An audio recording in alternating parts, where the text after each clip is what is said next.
Bonsoir à toutes et tous. Une grande partie de la soirée, effectivement, en direct des Sables d'Olonne, plongée dans le noir, mais aussi dans un épais brouillard et une bruine persistante après une forte pluie cet après-midi. Une météo beaucoup moins favorable que lors du départ le 8 novembre dernier pour accueillir les premiers skippers qui vont franchir la ligne d'arrivée. Ce sera dans 1h30 probablement. Charlie Dalin qui est en tête ce soir.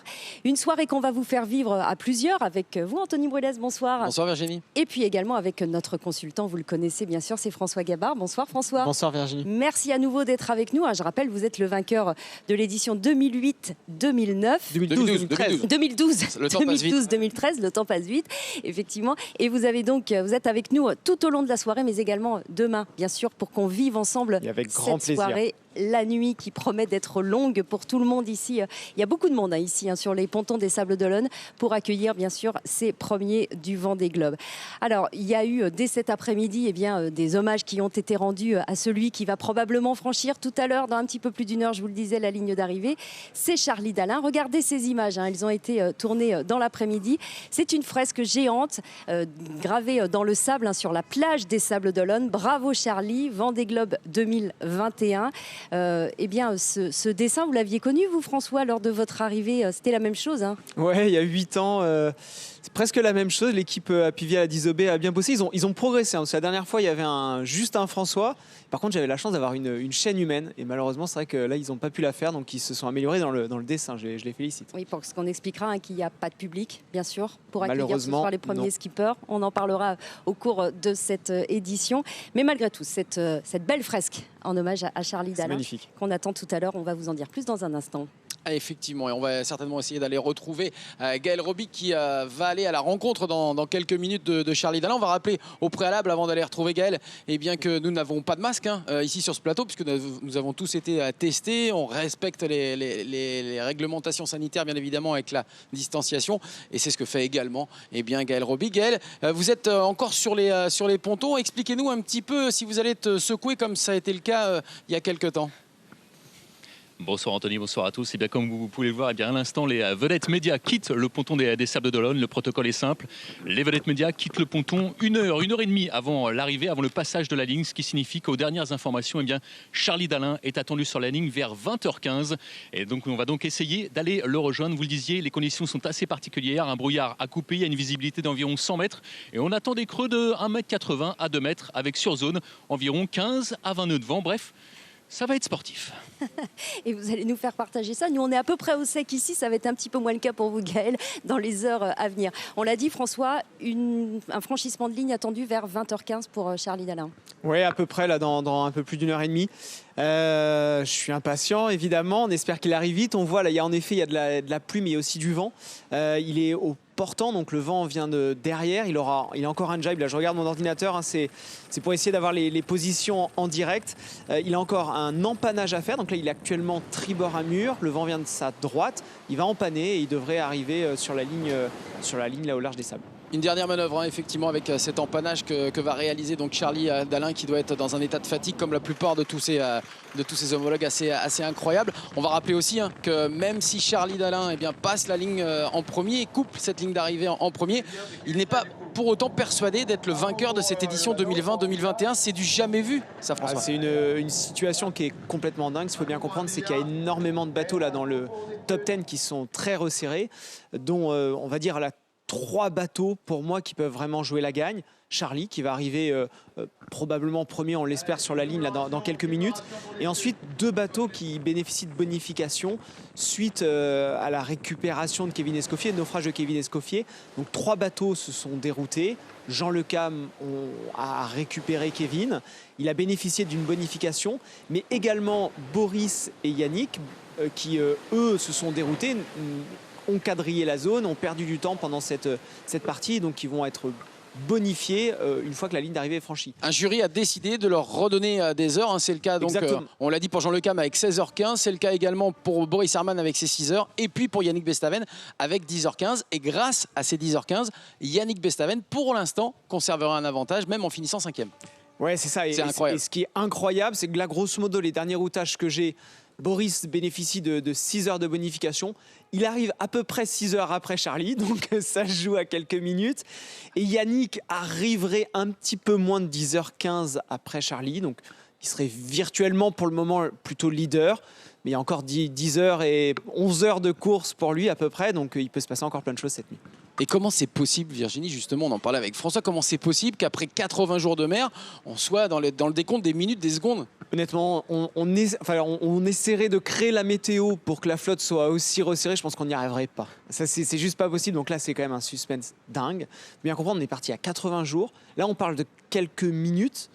Si on rapportait ça au temps d'un 100 mètres, c'est même plus du millième de seconde, c'est du millionième de seconde. Incroyable. C'est un truc qui est complètement dingue. Et ce sera donc à suivre Boris Herrmann et Yannick Bestaven qui suivent Charlie Dalin. On va suivre ça toute la soirée. Un petit mot quand même pour dire que bon, vous n'êtes pas tout à fait objectif. Non, c'est vrai. Vous faites partie de l'équipe de Charlie Dalin. Exactement, je l'ai dit au départ et je le redis. Je m'excuse si je suis plus objectif. Je travaille avec mon équipe Merconcept pour le bateau Apivia. Avec Charlie, on a construit son bateau. On le prépare. Mon équipe vient de partir pour aller l'accueillir. Donc voilà, si j'ai un petit un petit manque d'objectivité, c'est pas grave. Un petit manque d'objectivité, certain. Je suis ravi que Charlie arrive. J'espère évidemment qu'il va arriver très vite. Et j'espère qu'on va vivre une belle nuit avec, j'ai envie de dire, un suspense sportif qui s'annonce assez insoutenable. Une belle nuit et longue nuit, en tout cas, ça c'est une certitude. Charlie Dalin, on le connaît finalement assez peu pour le grand public. C'est son tout premier Vendée Globe. Il est normand. Je vous propose de faire un peu mieux connaissance avec lui. Je vous présente mon dernier sac de nourriture. À partir de demain, je vais devoir manger dans mes restes. Il reste quelques jours maintenant seulement, donc pas de problème. Je devrais y arriver sans souci. Il y a eu les jours où il a creusé l'écart avec ses concurrents. Mais à une poignée de kilomètres de l'arrivée, c'est son estomac qui a les dents. On le sait, l'homme a soif de victoire, il est favori, mais aussi apprenti de ce tour du monde. Un apprenti bien entouré, à la barre de sa formation, un petit prince, François Gabard. Les deux hommes ont presque le même âge, la trentaine bien tassée, le même cursus. L'ancien vainqueur du Vendée Globe a confié à Charlie Dalin toutes les notes de sa course il y a 8 ans pour le préparer avant de le laisser larguer ses amarres. Ce qui est bien avec François, c'est qu'il me laisse vraiment gérer mon projet comme je l'entends. Il n'est pas du tout envahissant et il a un œil qui est presque extérieur. On a la même façon de penser, on a la même façon de fonctionner et ça c'est assez intéressant. On le dit méticuleux, exigeant, à la recherche de l'excellence, des atouts déjà dévoilés sur la solitaire du Figaro ou la Transat Jacques Vabre. Charlie Dalin est à la fois marin et architecte, deux métiers qu'il revendique et qui aident au pire moment d'une course, lorsqu'un foil se casse par exemple. Naviguer sur un bateau dernière génération, l'homme en a peut-être rêvé petit. Il a tiré ses premiers bords ici, à la Ligue de voile de Normandie. On le suit dans ses courses, mais nous on a nos petites courses pour les jeunes qui sont au centre d'entraînement et c'est aussi un des supporters. Il nous supporte toute l'année, il vient les épauler quand il a un petit peu le temps, leur faire part de son expérience. Donc forcément, là c'est moi qui regarde, mais c'est tout le centre d'entraînement qui regarde. Bonjour à tous, c'est Depuis Charlie. ses années d'enfance, le Havrais a désormais franchi l'Everest des mers. On n'en est pas peu fiers en terre normande. Dans cette classe, les bambins ont plus d'une fois dessiné sa course. Il est gentil, moi je l'aime bien. Il est beaucoup premier. Loin de ses mots doux, Charlie Dalin avait aussi avec lui des doudous alimentaires, de petites pépites qu'il adore pour garder un mental de vainqueur jusqu'à l'arrivée.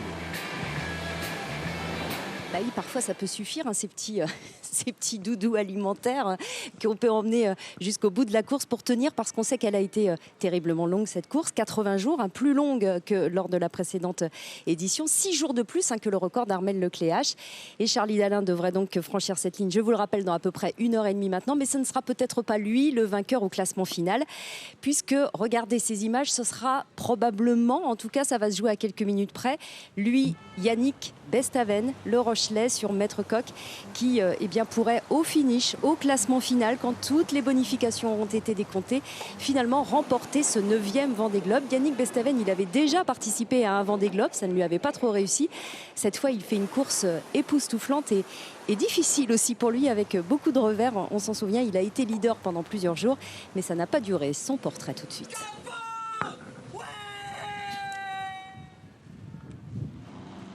Et on va le retrouver tout de suite, Yannick Bestaven, pour mieux apprendre à connaître ses skippers.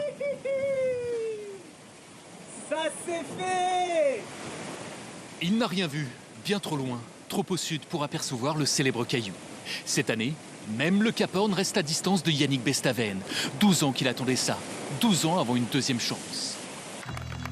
Novembre 2008, un peu plus de 24 heures après le départ, Bestaven rentre déjà au port. Un dématage met un terme très prématuré à son premier Vendée.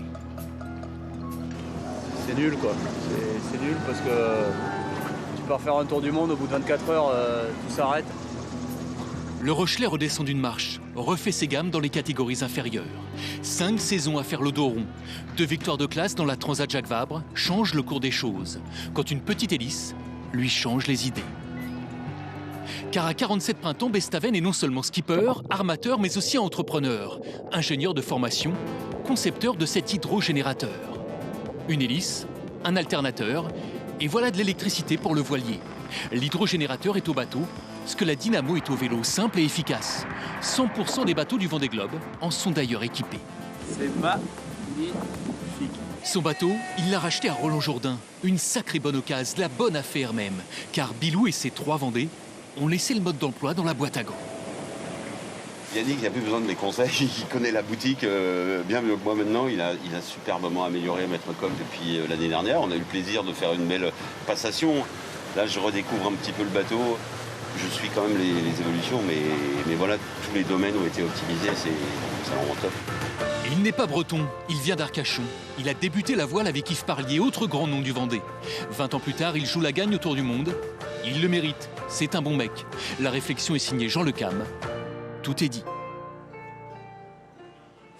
Tout est dit effectivement et on va voir si Yannick Bestaven dans quelques heures pourra remporter ce Vendée Globe 2020-2021. Alors on va le faire un petit peu à la méthode de boxe. On a dans le coin bleu là-bas François Gabard qui représente l'équipe à Pivia avec Charlie Dalin, et puis dans le coin rouge, même si elle est vêtue de bleu également, c'est Anne Combier du team de Yannick Bestaven. Bonsoir, merci d'être avec nous. Alors on le sait, hein, vous connaissez déjà, et puis on voulait savoir, parce qu'il y a un duel sur l'eau, évidemment. Vous allez nous expliquer s'il y a un duel également sur la terre entre les deux teams, ou est-ce qu'on s'entend vraiment bien quand même? Oui, donc non, vous inquiétez pas, la voile est un sport de beaucoup de solidarité, beaucoup de discussions, et il n'y a pas de guéguerre au sol, au contraire.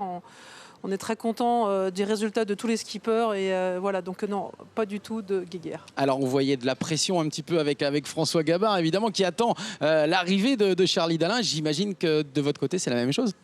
Évidemment, nous on compte les minutes, hein, parce que Yannick il avait eu 400 000 d'avance après avoir mené pratiquement un mois sur le Vendée Globe, pas perdre de vue cette histoire. Puis il a été encalminé au large du Brésil et tout le monde a fait le tour.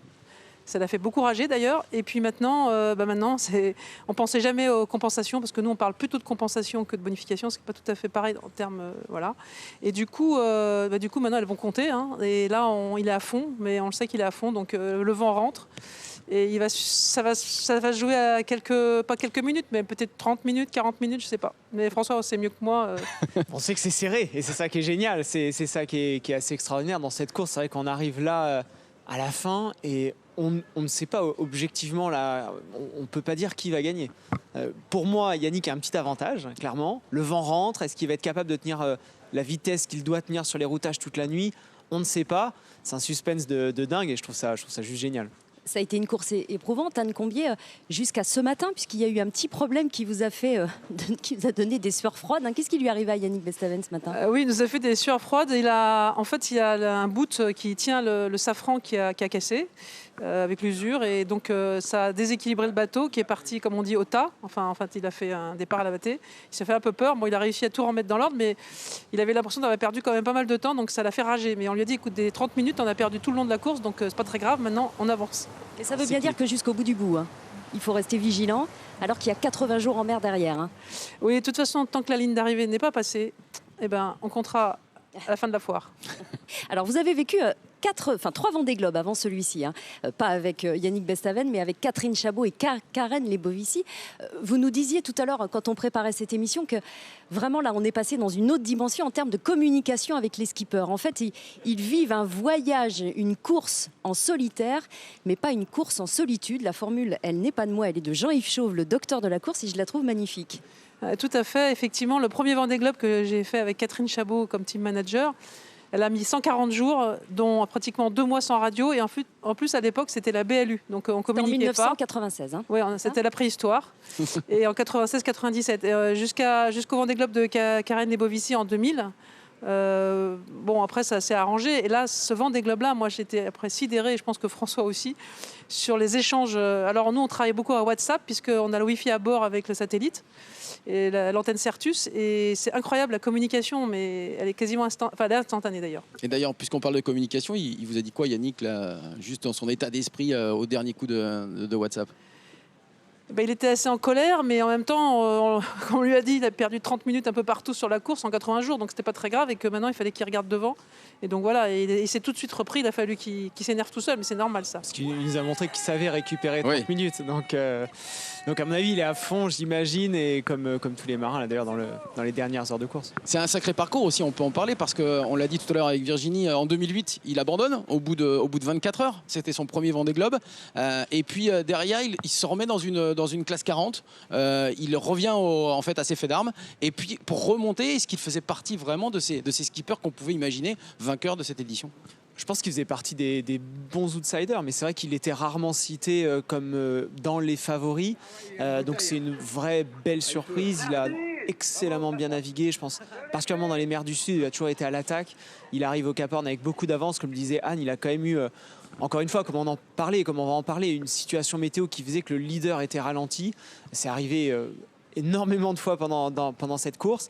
Et il a du panache parce que malgré ce coup dur au large du Brésil, là, il revient pour jouer la gagne. Et je trouve ça magnifique. Et puis on va rappeler quand même que Yannick Bestaven et Charlie Dalin se sont partagés en fait les pôles positions pendant quasiment tout ce Vendée Globe. Oui, effectivement, on pourra dire en fonction de l'arrivée qu'il y aura peut-être 2 vainqueurs, le vainqueur en temps réel et le vainqueur en temps compensé. C'est inédit dans la voile en général, je crois. Oui, tu peux me confirmer, François? Alors sur la victoire, oui. Ensuite, sur le classement, sur les podiums, sur le Vendée Globe, il y a eu déjà système de compensation. Tu as raison, Anne, je trouve que c'est intéressant de plus parler que bonification. Ouais, c'est une bonne, c'est un bon mot, compensation. Je pense à Marc Guillemot avec Sam Davis, donc on jouait le podium quand même, la 3e place du podium en 2008. Je crois avec Marc Tircelin aussi en 1996. Donc il y a déjà eu ces compensations. Elles ont déjà joué les place du podium.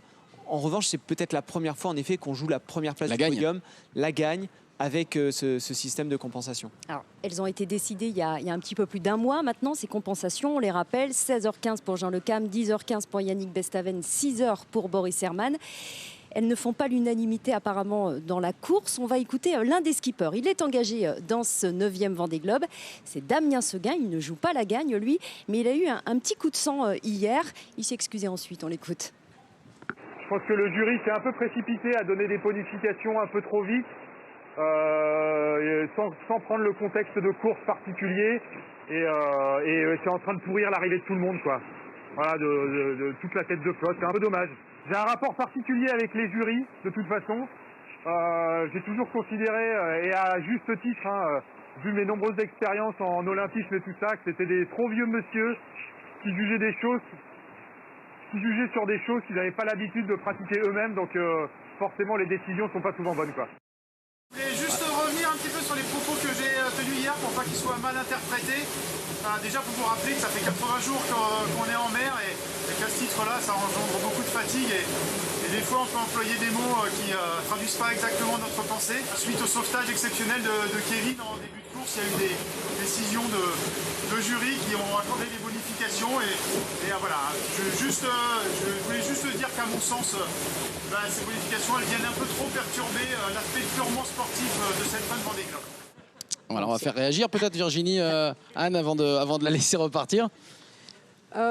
Ces compensations, elles sont méritées. Hein. Franchement, vous imaginez pas dans quel état étaient les skippers. Et moi, j'ai vécu en direct ce sauvetage par WhatsApp interposé, mais je ne travaille pas avec les autres skippers, mais Yannick Bestaven sur Maître Coq, il était dans un état à la sortie de ces 10h30 de recherche, traumatisé, d'abord de peur de ne pas retrouver Kevin. Alors évidemment, on a été content qu'il soit retrouvé. Et ensuite, il a fait remettre le bateau en état. Bref, on l'a bien vu dans les vidéos, 24 heures après, il était encore très, très choqué. Il a mis beaucoup de temps avant de se remettre dans la course. Donc je pense qu'aujourd'hui, on ne peut pas discuter des compensations dans des cas de sauvetage, quoi. Ça fait partie du jeu depuis que la voile existe. Et puis d'ailleurs, Jacques Carrès a été très clair hier. Hein. Il a mis ça sur le coup de la fatigue, comme l'a dit d'ailleurs, il a reconnu en forme d'excuse tout à l'heure Damien Seguin. Il n'y aura pas deux vainqueurs ex aequo. Il n'y aura qu'un seul vainqueur au classement final de ce Vendée Globe. Merci beaucoup Anne Combier d'avoir été avec nous. On vous laisse rejoindre votre team à quelques heures donc de l'arrivée de votre skipper Yannick Bestaven. Une soirée qui va donc être forcément très longue pour toutes les équipes. Comment on vit ces dernières heures en mer, François? Vous les avez connues il y a 8 ans et je rappelle que vous n'aviez que 3 heures d'avance sur Armel Lecléache, donc c'était aussi serré quand même. Serré. Il y avait moins d'alternatives de scénarios possibles. Hein. Soit je gagnais, soit je terminais deuxième, ou éventuellement on pouvait aussi abandonner, même à quelques heures.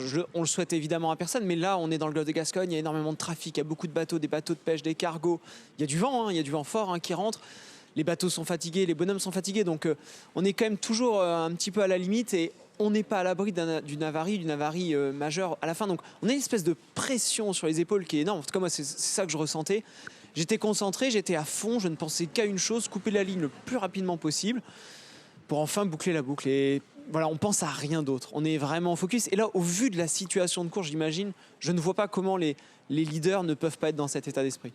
Charlie, justement, on en parlait, puisqu'il va très raisonnablement couper la ligne en premier. Il a cet état d'esprit où il sait qu'il va être vainqueur sur la ligne, mais qu'il va devoir attendre, ou comment il est? Oui, alors j'imagine là tous les routages qu'on fait avec tous les concurrents, je pense qu'il l'a fait au moins une fois, 2 fois, mais il ne le fait pas autant que nous. Là, parce que lui, son seul job, c'est d'essayer d'aller le plus vite possible sur la ligne d'arrivée. Donc, mais il sait évidemment que ça joue à quelques secondes, quelques minutes, que c'est très serré. Et donc du coup, il faut mieux qu'il fasse tout pour aller le plus vite possible.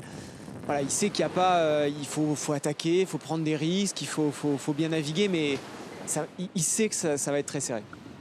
Et nous a rejoint sur ce plateau Sébastien Josse. Merci d'être avec nous. Merci, bonsoir. Bonsoir. Vous faites partie de l'organisation de course de ce Vendée Globe, mais c'est une course que vous connaissez bien, vous y avez participé. Lors de la dernière édition, ça ne s'était pas très bien terminé. Non, ça avait bien démarré, mais ça s'est écourté au sud de l'Australie. Voilà, pour une casse de foil. Et puis voilà, la magie du Vendée Globe s'était envolée. C'était envolé, mais vous l'avez un petit peu retrouvé. Alors de l'autre côté du bord, cette fois, vous êtes du côté de l'organisation, je le rappelle. C'est un finish assez incroyable. Ça doit être tendu aussi au niveau du PC Course, là.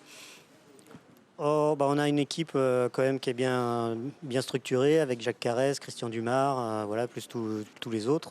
Donc ils ont l'habitude, ils organisent beaucoup de courses et donc ils ont beaucoup de sang-froid. Oui, mais un finish comme celui-là, c'est rare quand même. On s'y attendait pas, voilà. Mais par contre, il est urgent d'attendre que la ligne soit coupée et que le compte à rebours démarre. Et donc on verra la suite. Et après, la direction de course, elle travaille énormément sur la sécurité. Il faut bien comprendre que là, ils ont passé quand même 3 mois relativement complexes. Je pense que le passage dans les mers du Sud devait être beaucoup plus stressant pour la direction de course qu'éventuellement c'est arrivé. Parce que là, c'est du sport, on part de quelques minutes, mais là, quelque part, les dés sont lancés. C'est plutôt c'est les marins, les skippers qui savent là, que c'est très serré. Donc je pense que la direction de course, elle est plutôt contente d'avoir une arrivée dans des conditions, on va dire, relativement clémentes. Alors, il fait nuit, c'est pas forcément le bon timing avec la marée, etc. Ça complexifie toujours un petit peu. Il y a plus ce stress que j'imagine la direction de course a pu avoir dans les mers du Sud. Quand, par exemple, on en parlait, le naufrage de Kevin, où là, forcément... C'est une autre situation, quoi. Sachant qu'on est au mois de janvier, qu'évidemment il ne fait pas forcément très beau, mais qu'on attend quand même un événement météo assez particulier. Ce sera samedi, la tempête Justine. Ça va taper fort pour l'arrivée peut-être d'Armel Tripon et de Maxime Sorel.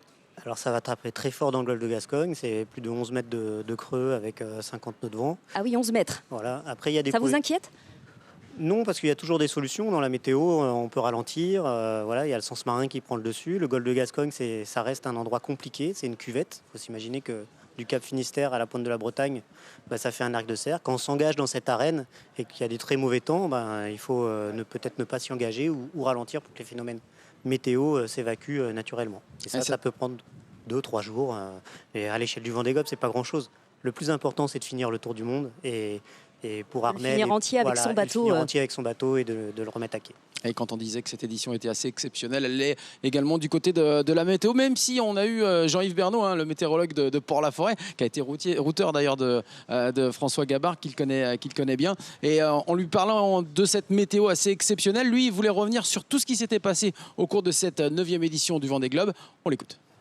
Ils ont eu du mauvais temps, mais pas de très très mauvais temps. Donc ça, c'est déjà une bonne chose quand même. Après, c'est vrai que les enchaînements n'étaient pas sympathiques. Ils n'avaient pas les grands surfs dont on rêve tous quand on se fait l'océan austral. À la descente, il y a eu cette dépression tropicale qui était un peu costaud, mais qui n'était pas inhabituelle, quoique un peu costaud. Il y a eu un poteau noir à la descente qui était quasiment inexistant. Donc, alors que des fois, au mois de novembre, il est embêtant. Bon, mais ça, c'est la variabilité du temps. Encore une fois, c'est amusant, je me suis amusé à le faire. On faisait partir le Vendée Globe 15 jours plus tard. Il n'avait pas du tout la même physionomie. Donc, le temps est variable. Il y a des constantes. Bien sûr, les alizés existent toujours, le poteau noir existe toujours, l'Atlantique Sud, elle est comme elle est. Mais suivant comment on arrive dans les systèmes dépressionnaires qui ont leur vie, ils se déplacent, ils meurent, ils naissent, etc. Et souvent, on est dans le cycle de vie, on n'a pas les mêmes choses, quoi. Donc voilà, ils ont dû être un peu frustrés là-dessus, à la fois frustrés en vitesse et puis frustrés pour les leaders qui n'arrivaient pas à capitaliser sur leur avance. Et du coup, avec ces conditions météo, avec les quelques casses qu'on a pu connaître, le record d'Armel Lecléache, il tient toujours. C'était celui établi il y a 4 ans, je vous le rappelle. C'était 74 jours, 3 heures, 35 minutes, 46 secondes exactement. Ils sont ce soir, François, à 80 jours. On s'attendait dans ce Vendée Globe avec autant de bateaux à foil, autant de bateaux neufs, autant de bateaux performants à ce que ce record soit battu. Non seulement il ne l'est pas, mais même le vôtre, on n'est pas battu 78 jours il y a 8 ans. Non, c'est vrai que c'est étonnant. Au départ, on parlait de moins de 70 jours. Il y avait même un chiffre de 59 jours lancé par le Britannique Alex Thompson. Pourquoi ? En effet, la météo n'était vraiment pas favorable pour aller vite. Dès qu'il y avait un tout petit peu d'espace pour accélérer, bam, la porte se fermait devant. Les leaders se faisaient ralentir et on arrive jusqu'à une situation où en effet on va en 80 jours. Ce qui ne veut pas dire que les marins n'ont pas fait une course remarquable, c'est juste la situation météorologique qui ne leur permettait pas d'aller plus vite. Ça ne remet pas les foils non plus en cause ? Non, pour moi absolument pas. Je pense que faut bien comprendre qu'on a... Alors, déjà, le vainqueur aura des foils. Évidemment, les bateaux à dérive, et je pense à Damien Seguin, qu'on voyait tout à l'heure, à Jean Le Cam, ont fait des courses remarquables, exceptionnelles. Mais devant, c'est des foilers. Et on a tellement progressé ces dernières années sur ces bateaux. C'est vraiment extraordinaire, les progrès qu'on a pu faire. C'est pas simple de progresser autant sans se tromper de temps en temps, mais le progrès, il est réel. Mais il y aura peut-être des ajustements. On a vu les foils, ce sont ces espèces de moustaches qui dépassent des deux côtés des bateaux et qui leur permettent normalement d'atteindre des vitesses records assez incroyables sur l'eau. Oui, on rappelle Virginie, François, peut-être la dernière ETA, l'heure d'arrivée, la fameuse heure d'arrivée prévue pour Charlie Dalin. J'allais regarder, mais je pense un peu après 20h, 20h15. 20h30, on annonce a priori. 20h30, voilà. Dans une heure. Je vais regarder plus précisément. Mais grâce au foil, il va peut-être aller un petit peu plus vite. Un petit peu plus vite. C'est aussi votre pronostic d'arrivée sur l'heure 20h15, 20h30 à l'organisation de course ? Oui, après 20h, ça a l'air d'être un quart d'heure près. C'est difficile. C'est difficile, mais il suffit qu'il y ait une résille en plus, en moins, et qu'ils se mettent à foiler justement. Et ça peut changer gagner un petit quart d'heure. Ça aura quand même une conséquence, c'est arrivé un petit peu plus tard que ce qu'on pouvait espérer ce matin ou dans l'après-midi. C'est que Charlie Dalin, même vainqueur, ne pourra pas remonter le chenal ce soir. Non.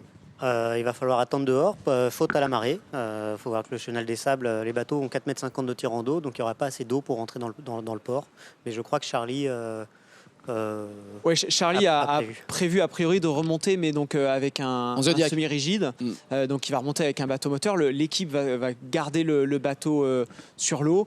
Et Charlie reviendra demain, enfin dans la nuit, plutôt à 4h du matin, sur le bateau pour faire le chenal avec donc les autres bateaux fin de nuit prochaine. Et comme ça, on connaîtra évidemment l'ordre d'arrivée définitif cette nuit. Donc, a priori, oui, l'idée, c'est d'attendre Yannick Pestaven et on aura le timing précis. Et donc, on aura un ordre des bateaux dans le chenal qui sera fera le classement final. Mais ça veut dire qu'on verra Charlie Dalin peut-être dans la soirée. A priori, ici, oui, c'est son souhait. pontons. Il voulait venir à terre, donc on devrait l'avoir dans quelques minutes. Et on l'espère bien sûr dans nos éditions. On l'attendra ici, bien sûr. Alors en attendant, il y en a d'autres qui sont toujours en mer. C'est bien sûr Boris Herrmann, l'Allemand, et Louis Burton qui sont juste derrière Charlie Dalin. Et ils ont eu quelques secondes, quelques minutes pour envoyer leur dernière vacation. On les écoute. Dernier jour du Vendée Globe. C'est un petit peu rock and roll.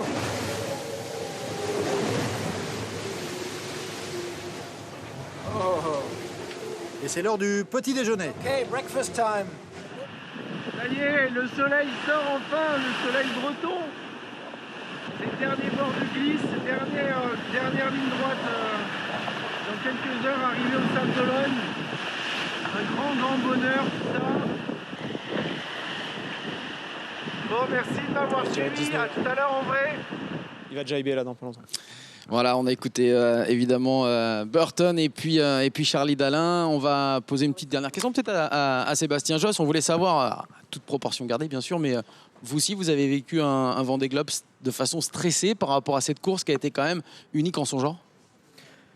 On était concernés, c'est sûr qu'on est dans la direction de course, la sécurité des bateaux, des skippers, le naufrage de Kevin, on n'a pas dormi tranquille. Et dans les mers du Sud, c'est quand même des mers exposées. Tout le monde s'interrogeait sur la fiabilité des bateaux. Donc quand il y a des situations comme celle-là, on est tous sur le pont, mobilisés et voilà, concernés. C'est quand même la vie d'un marin qui est en jeu et c'est pas anodin. Et voilà. Et puis après il y a le côté compétiteur où forcément je suis la course, je fais les routages, je m'imagine à bord, l'état de fatigue, on voit les cernes et ça me parle d'autant plus parce que je l'ai déjà vécu. Donc, vivre un Vendée Globe à terre, c'est pas de tout repos non plus. Non, et on a vu effectivement, vous en parliez, pas mal de vacations de skippers où on voyait l'évolution physique. On a vu, on l'a dit, Jean Le Cam qui a beaucoup souffert très certainement dans la deuxième partie de course. Ça, on l'analyse aussi lorsqu'on est dans l'organisation. On essaie de prévenir un petit peu les skippers.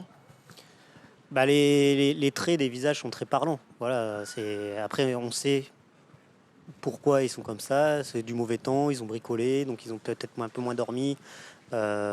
Après, chacun fait sa course. Nous, on peut que constater, on peut pas donner de conseils. On n'est pas là ni pour les router, ni pour les accompagner psychologiquement. Mais en tout cas, ça nous concerne. Voilà, on le surveille. On a un peu plus d'attention sur un skipper qu'on voit fatigué dans de mauvaises conditions que quelqu'un qui a le sourire sous le soleil. Donc voilà. Et puis on se rassure le lendemain. On voit que c'est le yo-yo émotionnel. Un jour ça va, un jour ça va pas. Quand ça va, tout le monde est content. Et puis on passe à celui d'après. Merci beaucoup Sébastien Josse d'avoir été avec nous pour cette soirée et cette nuit qui promet d'être longue pour vous au sein de l'organisation de course. On parlait à l'instant, on vient d'ailleurs de l'entendre, de Louis Burton. Il est au pointage de 18h à 95 000, c'est-à-dire 177 km derrière Charlie Dalin. On a cru un temps qu'il franchirait peut-être en premier la ligne d'arrivée. Bon, ce ne sera visiblement pas le cas ce soir, mais il a connu une sacrée course malgré tout, le Malouin d'adoption. Son portrait tout de suite.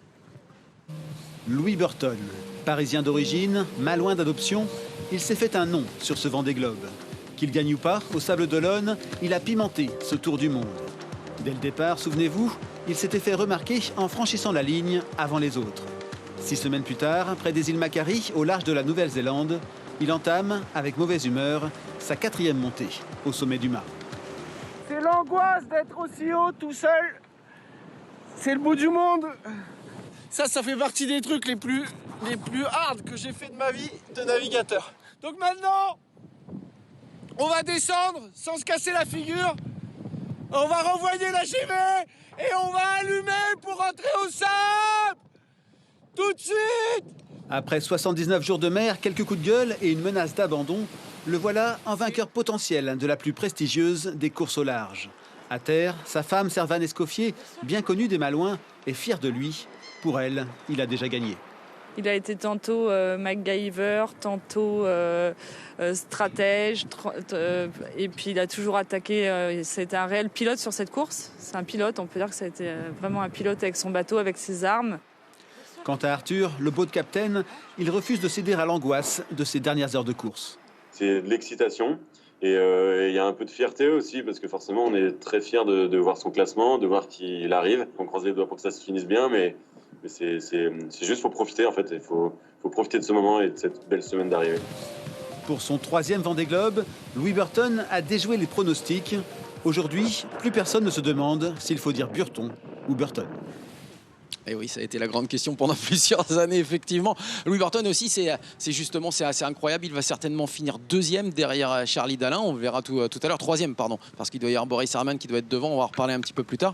Mais en tout cas, oui, c'est ça. Ah oui, il est 2e. Effectivement, 2e. Mais en tout cas, ce qui est assez incroyable, c'est qu'il a été 2 fois quasiment aux portes de l'abandon. Il s'est réfugié vers les îles Macquarie, notamment. Il a monté au mât. Il est revenu comme un fou pour finalement peut-être terminer 4e, François, après, avec les compensations. On n'a pas les bonifications, mais après les compensations. Bah oui, mais il joue là. Enfin, il jouait là. Au moment où on parle, dire qu'il joue la victoire, ça paraît compliqué parce qu'en effet, il a un écart avec Charlie qui, sauf avarie sur Apivial, permet pas de gagner a priori. Mais il joue les premières places et il a une course remarquable, un panache fou. Il a eu plein d'ennuis. À chaque fois, il est revenu. Il a eu des trajectoires très agressives.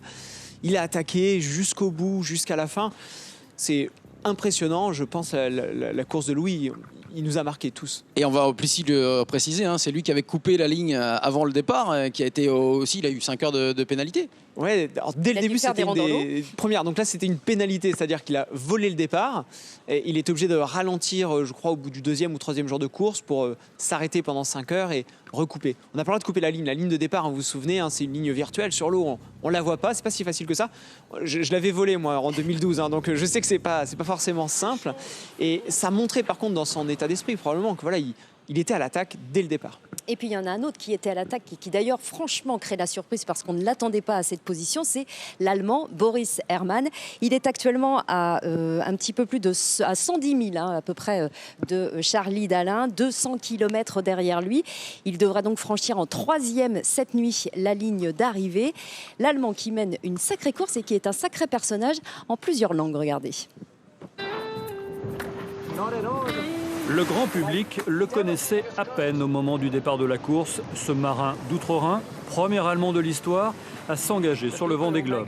En quelques mois, Boris Herman s'est fait un nom, aussi à l'aise à la barre de son 60 pieds dans des mers déchaînées que dans le maniement des langues étrangères pendant ses vacations. Ici c'est l'Australie, la Nouvelle-Zélande. Est-ce que tu suis toujours? Et là, le Cap Horn. Il n'a pas beaucoup dormi parce qu'il y avait des grains cette nuit dans le poteau noir ici. On est encore plein au milieu de celui d'une ciel très bordélique. Attention aux apparences, le natif d'Oldenburg, charmant port fluvial de la Basse-Saxe, dispose de solides références dans le milieu marin. Depuis 10 ans, pas de titre, mais des participations continues aux grandes épreuves du calendrier. Route du Rhum, Transat, Trophée Jules Verne, Barcelona World Race. Jusqu'à ce premier engagement sur la plus populaire des courses autour du monde. Pour le mener à bon port, un bateau rapide, un IMOCA de la génération 2016 et des moyens offerts par des partenaires prestigieux. En toute simplicité, la principauté de Monaco, à travers son yacht club et la famille Régnier, connue pour son amour immodéré du sport. L'homme se décrit comme un militant pour l'environnement. Si la cause est assez répandue parmi les skippers et chez les sponsors de la voile, lui s'est signalé pour avoir transporté en 2019 une passagère célèbre, Greta Thunberg, l'adolescente suédoise engagée dans la lutte contre le réchauffement climatique. Hostile au déplacement en avion, elle avait accosté à New York à bord de son bateau avant de prendre la parole à l'Assemblée générale de l'ONU. Revenons à la course. Dieu du vent, envoie-moi du vent maintenant s'il te plaît. Du ciel jusqu'à mon bateau. Une chose est sûre, de retour à la compétition, Boris Herman ne racontait que sur lui-même pour aller au bout de son aventure sur le Vendée Globe.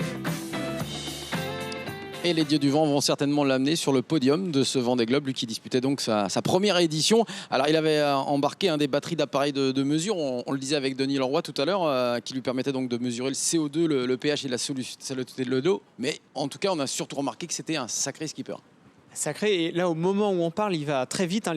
À l'approche de la ligne, le pointage de classement est réactualisé toutes les 5 minutes. Là, il va à plus de 22-23 nœuds à 40-45 km/h. C'est le plus rapide au moment où on parle. Et il est, avec sa bonification, sa compensation de 6 heures, en train de potentiellement de pouvoir doubler Charlie Dalin sur Apivia qui va arriver dans quelques minutes. Donc il joue plus que le podium, il joue potentiellement voire la première place. Il peut gagner le Vendée Globe. Et il sera accueilli d'ailleurs par le prince Albert de Monaco en personne, puisqu'il est sponsorisé par le Yacht Club de Monaco et par Pierre Casiraghi, qui l'attendront ici, Boris Herrmann. Eh bien oui, parce qu'il n'y aura pas beaucoup de public en dehors des officiels et puis des équipiers de chaque team pour accueillir ces héros des mers. Vous le savez, dans les conditions sanitaires, eh bien, ça n'a pas été autorisé, sauf pour 300 chanceux, des bénévoles de la SNSM ou de l'organisation. Eh bien, comment ça a été vécu aujourd'hui, cette journée d'arrivée au sable sans public? Tout de suite un reportage de Fanny Borius et de Damien Ravelot. 1, 2, 3, 4 mètres entre chaque croix et une haie d'honneur le long du chenal des Sables d'Olonne. Cette nuit, 300 bénévoles vont avoir le privilège de briser le couvre-feu. Ils seront chacun sur une croix, espacés et masqués pour accueillir les skippers. Et ils comptent bien en profiter. Applaudir et donner de la voix évidemment, et on profitera pour faire vraiment de bruit avec le matériel que les sables vont nous fournir, et vraiment les remercier pour cette course formidable qui nous a tenus en haleine jusqu'au bout. Leur dire bravo, leur dire merci du spectacle et de l'émotion qu'ils nous ont donné tout au long de ce Vendée Globe. Même si c'est à 3h du matin? Même si c'est à 3h du matin, il n'y a pas de problème. Une dérogation obtenue en dernière minute par la mairie et agréablement accueillie. Pour les skippers, il fallait quelque chose. Ça, c'était indispensable. Déjà, leur départ, c'était tristoun. Et donc là, qu'il y ait un minimum pour leur arrivée, eh bien, c'est une petite récompense. C'est toujours mieux que rien à voir. Donc nous, on a loué justement juste en bout parce qu'on se doutait qu'il y aurait confinement.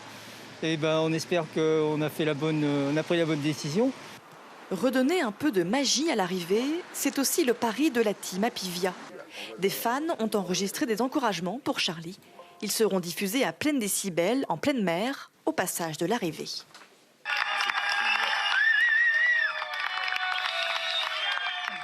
Bravo Charlie! On est tous derrière toi, donc accroche-toi pour le final, c'est grandiose. Go, go, go! J'ai la conviction que lui, il va être sur son bateau, il va entendre ça. J'ai la conviction qu'à un moment, ça va le toucher. C'est d'abord pour lui, et puis aussi pour tous les gens qui sont enfermés chez eux. Qui ont envie d'exprimer quelque chose, quoi. Allez Charlie, oui, on est tous happy, allez Charlie, oh oui. Et ça va certainement lui aller droit au cœur à Charlie Dalin. Allez François, avant de revenir un petit peu, on va faire une dernière ETA, une dernière heure d'arrivée avec quoi? L'arrivée, il est 19h23 dans une heure de Charlie. Alors Charlie vient d'empanner vraiment dans les 5 dernières minutes, donc il va être en ligne droite vers la ligne et à peu près dans une heure sur la ligne d'arrivée. On rappelle un petit peu rapidement, Virginie, le classement pour l'instant du podium. Le classement du podium, en tout cas le classement pour la ligne d'arrivée, puisqu'on a expliqué que ce ne serait peut-être pas la même chose. C'est donc Charlie Dalin d'ici une heure, suivi de Louis Burton et puis Boris Herrmann. À suivre bien sûr tout au long de la soirée. Je vous rappelle que ces différents skippers, vu les horaires de marée, ne pourront pas remonter le chenal ce soir. Ça va se passer dans la nuit, en pleine nuit, François, probablement aux alentours de 4h30 du matin. Ça va être assez particulier. Ouais, c'est ça. L'idée, c'est d'attendre a priori Yannick Bestaven, qui devra arriver à peu près en milieu de nuit, et de faire les calculs de compensation pour que les bateaux puissent s'engager dans le chenal dans l'ordre du classement final.